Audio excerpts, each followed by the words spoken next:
jeune Serdar, 17 ans, vit avec sa famille à Mönchengladbach-Red et fréquente le lycée. Sa sœur Sera, 15 ans, a un petit ami de 17 ans, Ali, au début probablement en cachette. Elle a peur et se cache dans une cave. Le sous-sol appartient probablement à la famille de Sanji Karki, l'ami d'Ali.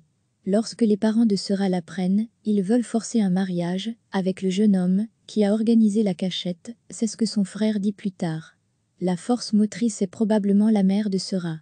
Elle veut soi-disant organiser le mariage. Il est possible, cependant, que ce ne soit qu'une apparence. Il est possible que Sanji ait dû être mis à l'écart parce qu'il avait caché la fille.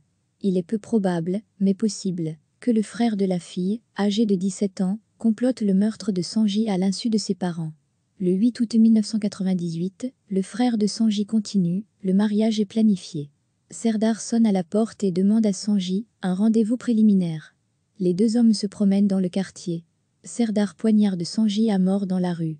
Le jeune Turc se vide de son sang et meurt à l'hôpital. Au tribunal, l'auteur du crime dira plus tard qu'il avait voulu sauver l'honneur de sa famille. Après le crime, le meurtrier a d'abord pris la fuite et a été arrêté le 3 janvier 2001. Il a attiré l'attention de la police à Mettmann, près de Düsseldorf. Il est condamné par le tribunal de district de Mönchengladbach à 5 ans de prison pour mineur pour homicide involontaire.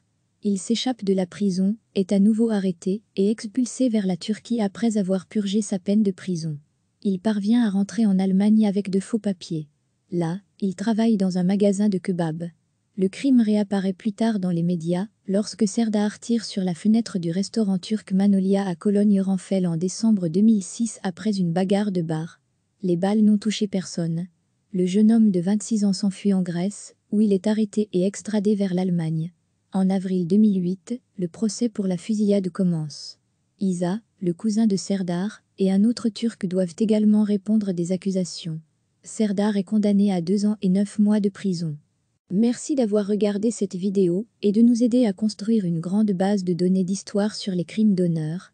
Veuillez vous abonner à notre chaîne Crimes d'honneur sur YouTube.